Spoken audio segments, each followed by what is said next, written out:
Almost a whole year ago, I posted a video exploring ska music in video games, and it's well past time that I talk about some more. So put on your dancing shoes and let's go.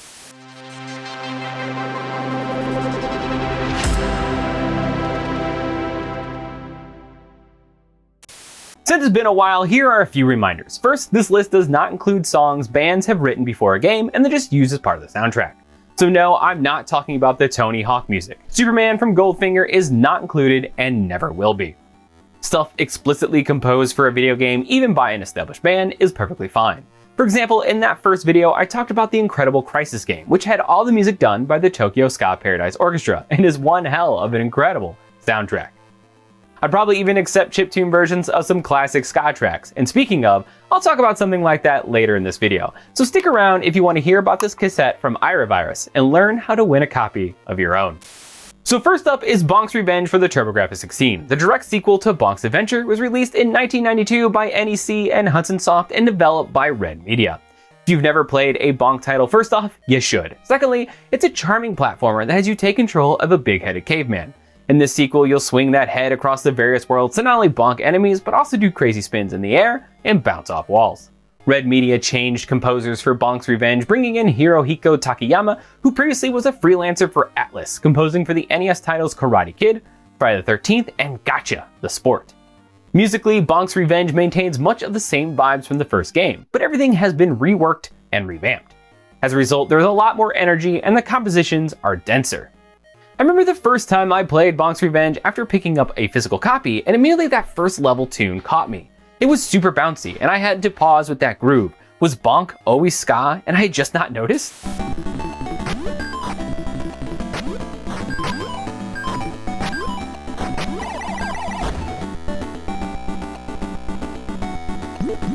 Well, not quite, but it has some of that same vibe, almost two-tone in style. As a side note, if you've never heard of the term two-tone, you may have heard of the specials, Madness, English Beat, or the Selector. If not, you better check out the genre's blend of ska, rocksteady, blue beat, English punk, and new wave. But then something happens in Bonk's Revenge as soon as you find a bonus stage.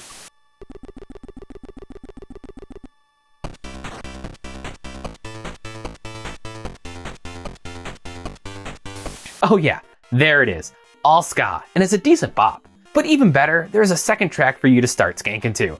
As you can hear, this one gets weird with this really heavy dissonance and a kind of trippy and eccentric vibe. Bonk smacked his head too many times and now sees stars and tastes colors or something like that, but I kind of like it.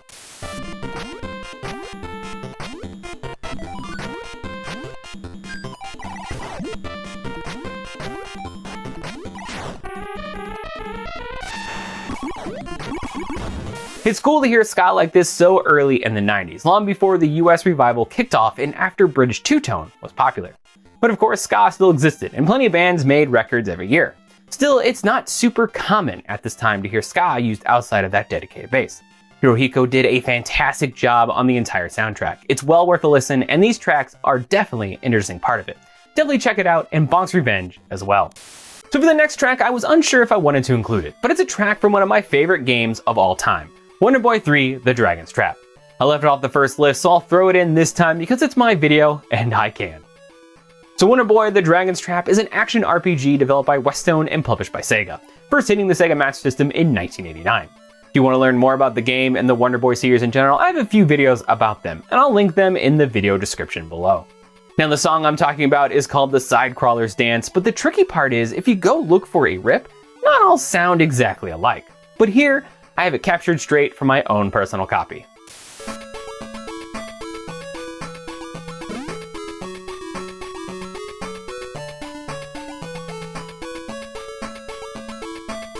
So this was composed by Shinichi Sakamoto, and it's going for what I would usually refer to as a generic island sound, blending a whole mess of influences into one piece. So this is why I was hesitant to include it, but this was a nice moment to talk about all these influences and where the ska sound might sit in this composition. Traditional ska is a melting pot of genres and styles not unlike the Sidecrawler's Dance, pulling from the classic Jamaican sound of mento, but a lot of these traditional Latin or Afro-Cuban music styles fed off each other in terms of instrumentation and rhythms. There's always that bit of cumbia, mambo, calypso, and much more. Then throw in the influence from the US with rhythm and blues, swing, and jazz, and that's your very brief overview of traditional ska music. So where does Sidecrawler's dance at least feel ska-adjacent? Well, try to listen to that syncopation from a few of the instruments as they accent that offbeat in a double eighth note pattern.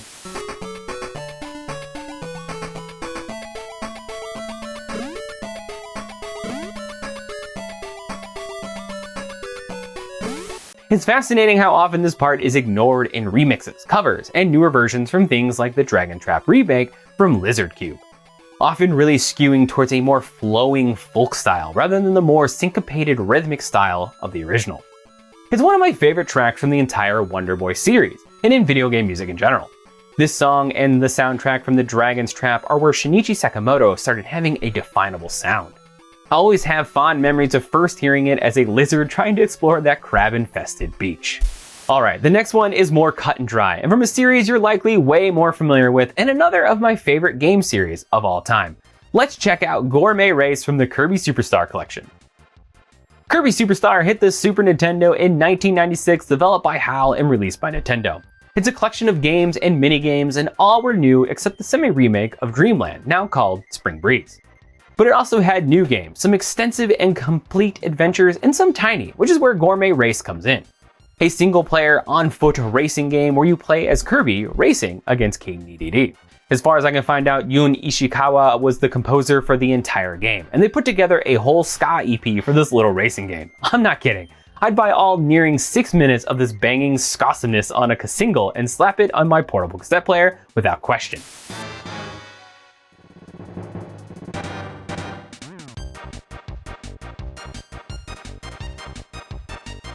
Immediately upon starting the game, you're hit with a high-energy ska track called Crash Gourmet Race. It's reminiscent of the growing ska revival. Later, it will be called the Third Wave, which is just starting to take off in Japan and the US. And if you think Yun was highly influenced by ska para for this intro track, the swing-style back-and-forth lines carrying the melody feel like them, and they were more than successful by then. But it doesn't stop there. Playing the first actual race, your ears experience Run Kirby Run. It is much more of a standard Kirby track that Ishikawa is known for, but still has that lovely ska flavor.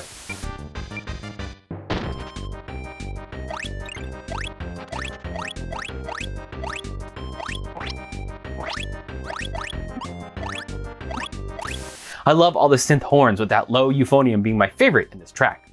If only that even lower bass line on the beat didn't quickly overshadow the syncopated offbeat that has it make this list. But after that, the next race is Hilltop Chase, which slows things down a bit and brings back the trading of melody lines between instruments.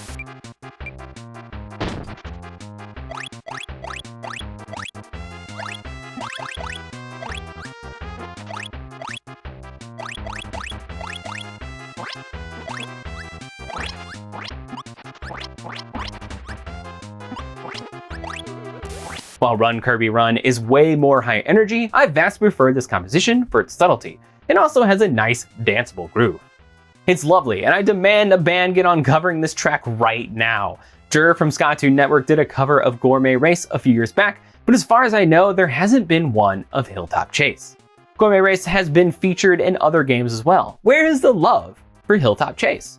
Now, of course, if Kirby wins the race, we get another little stripped down ska tune, because as we all know, ska always wins.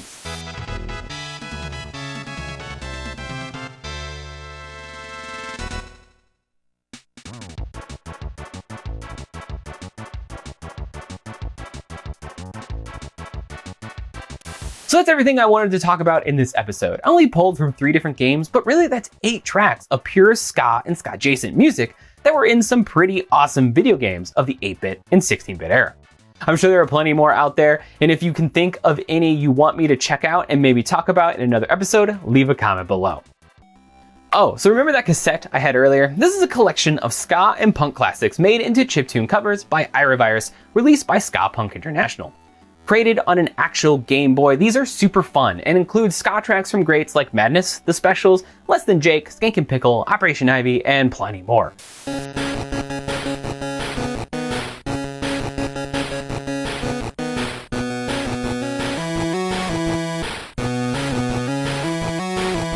I love this album, and if you're a fan of ska, punk, and anything in between, and just enjoy chiptune, you need this cassette. If you want a copy, and you should, all you need to do is click on the contest link in the description or pinned comment and do all the things. So that's it for me. Thanks so much for watching this episode of RetroActive. I hope you enjoyed, once again, learning a little something about one of my favorite genres of music. I'll see you next time.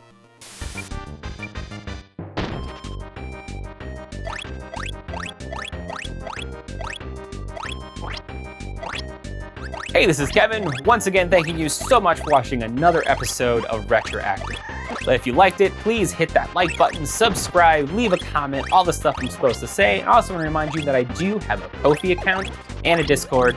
Links will be in the description. Bye!